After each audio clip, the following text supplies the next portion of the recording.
Alright, so we are back. Jacob is finally here to finish working on his CW board.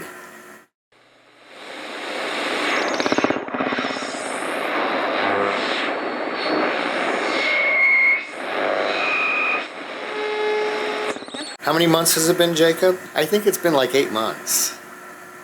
So this is where Jacob had left off. So he is going to try to see if he can make his work, whereas Britain's never did. Well, because we fried it. So initially, and you probably saw in the video with Britain, we were trying this solder we bought at the hardware store, and this stuff wouldn't melt for anything. We're trying this new stuff we bought at the hobby store, which is a lot smaller. And we're going to see if that was part of the problem, that we were just using the wrong kind of solder for the job. Jacob's going to get everything all set up and try to figure out where he left off, and we're going to start building this thing. So how's that solder?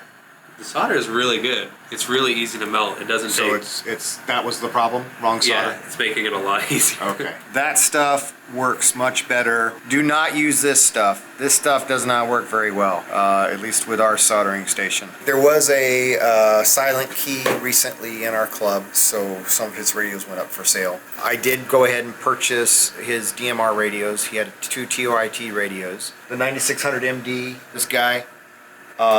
And then I got the little handheld, this guy here. So those 2 radios, I did play a little with the DMR in Des Moines the other day. Wasn't that impressed with DMR. You know, I'll wait until I can really test it on the actual mobile radio, not the handheld, and see how it does with a decent antenna. Mobile radio here I'm going to put in Britain's car, because she needs her own radio that's not a handheld. Using the handheld, it's only got 5 watts on her card, just is not great coverage. What I'll probably end up doing is getting a little Raspberry Pi and setting up a DMR. I don't know if you'd call it a DMR hotspot, but basically I can use this to communicate to a Raspberry Pi. The idea is the Raspberry Pi it's like a gateway. And then when Britton is with her mobile and she happens to be in contact to a DMR repeater, I'd be able to talk to her no matter where she's at. It'd be fun to play with and see what actually happens. And I also got myself the 891 mobile unit. That radio is a fairly new model. I paid just under $500 for it. Right now they were going brand new for $100 more at Gigaparts during Thanksgiving. But I know the history of the radio. It was only bought in June. The radio doesn't have a lot of use on it. And I thought, I don't mind paying almost new prices. It saved me a little bit of money. How you doing there, Jacob? Boy, the solder looks much better since you've been switching over to this new. I can see the difference between the old and the new. So we put these on. It's a lot lighter. It's easier to put on. Also, I may have watched a video or 2 on how to solder. Oh. And it's working a lot better. So technique and... the right tools. The right materials. This solder is... You might as well throw this away, honestly. It's terrible. We've got... right now we're putting on is this little... On the diagram, it is... L2. L2 is a 100 UH fixed inductance. Okay. I don't know what it is.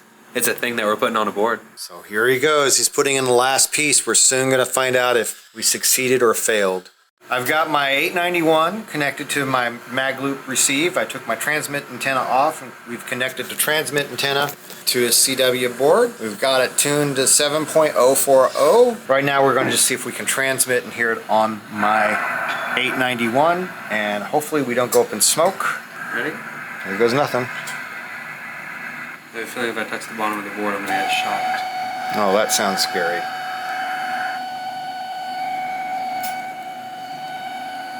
It's coming from the radio. What's it coming from? Unplug that. Oh, it's coming from the headphones. That sounds all too familiar. Is anything smoking? Not that I can smell. Remember, that's what Britain sounded like. Yeah, it sounded just like that. We might be getting some polarities mixed up. Okay, so it's not smoking. Let's plug it in. Maybe we're just picking up interference, or God only knows what. Go ahead and plug that back in. And go ahead and key it. Unkey it. Do it again. Undo it. Just tap it. Okay.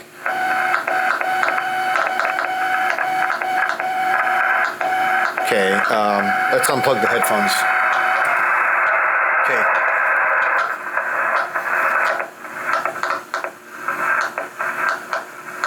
Well, that's cool.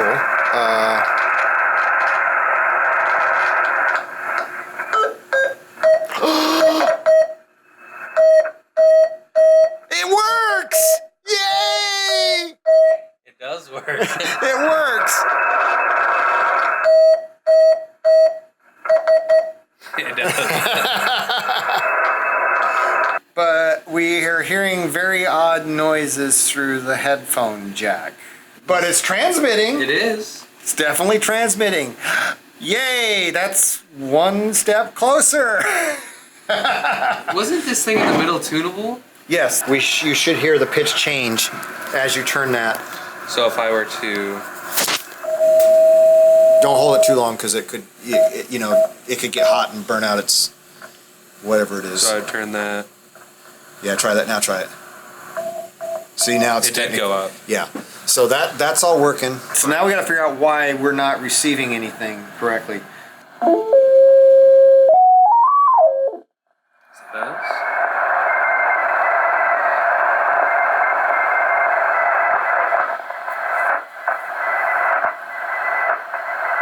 I don't know what that is. Unplug it. Ooh, So that is us. that's not good. That's not right. So it turns out it's constantly also generating a solid tone on another frequency. That's not how it's supposed to work. But it didn't go up in smoke, and it's definitely keying a tone. We do not see anything wrong. When we hooked a 9-volt battery to it, we no longer hear that buzzing sound out of the speaker. And I heard somebody, you won't be able to hear it because it was really faint. It's really hard to hear anything. It was actually surprisingly clear. Let me see if I can... Okay, so you can hear it. So it does have this rogue tone that it's transmitting that it shouldn't be. So don't use, even though it says it'll do up to 12 volt, just use a 9-volt battery.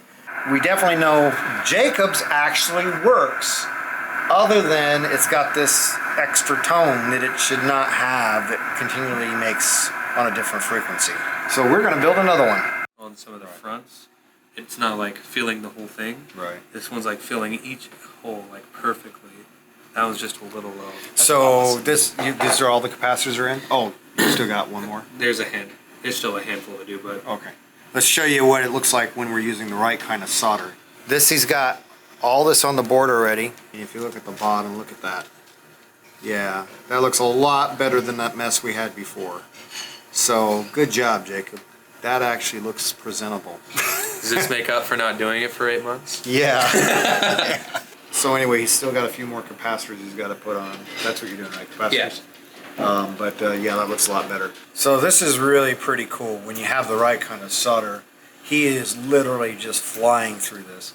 Probably really got maybe 30 minutes into this so far, right? Yeah. Yeah, like he just now soldered all the resistors on like in 5 minutes. Yeah. And so compared to when we had the wrong solder, it was taking forever. But let's look at this and just see how he's got here.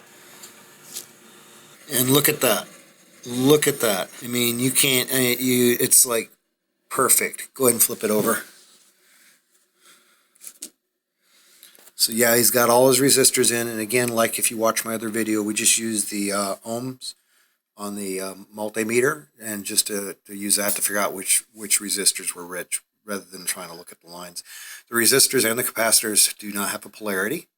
So those are all now in place, and now he's going to move on to the next step. Looking good. All right, Jacob. He's just finished putting on the inductors. Yep. So I pulled up a website called coil32.net. I just looked up inductor color code calculator. These are all the inductors that we're using are 4 bands. So they're the common one. They're not the military ones. And I just had to scroll down. Maybe it was closer to, okay, it's the second one, Coil32, inductor online color code calculator. Go down.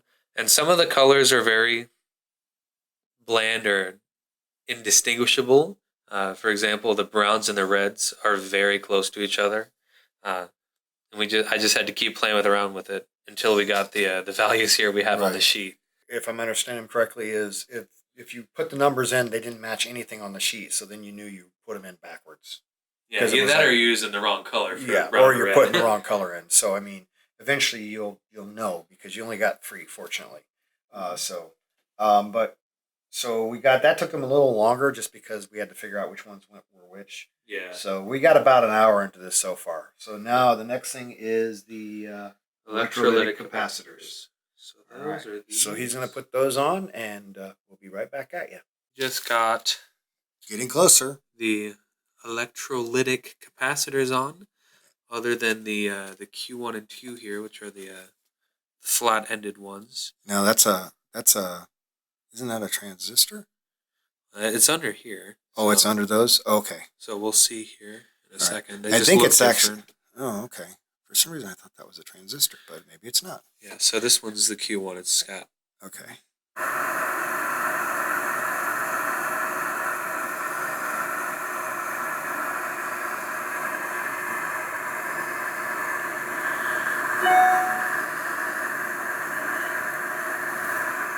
Got it?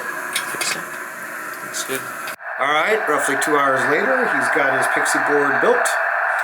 Not bad time, looks pretty clean on the bottom.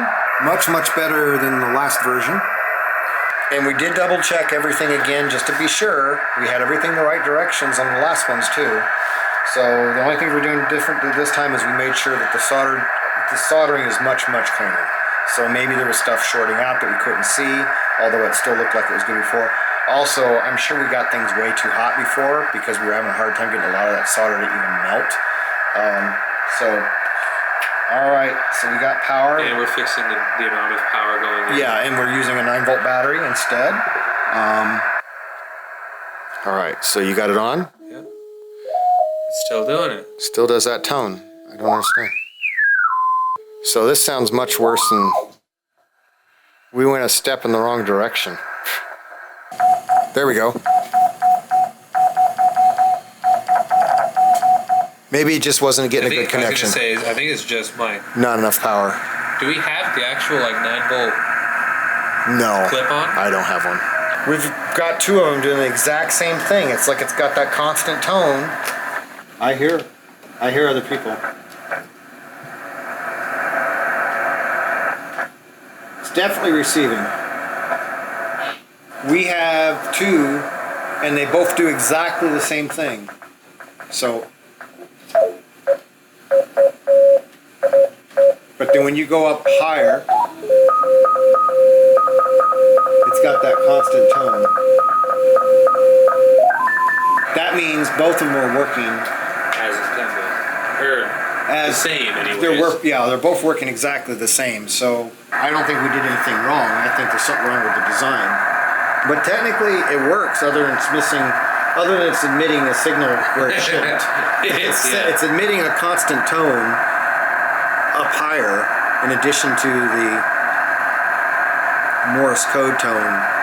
In addition to your tone, I don't know why it's doing that. But at this point, you've got 2 of them built, and they're both working the same.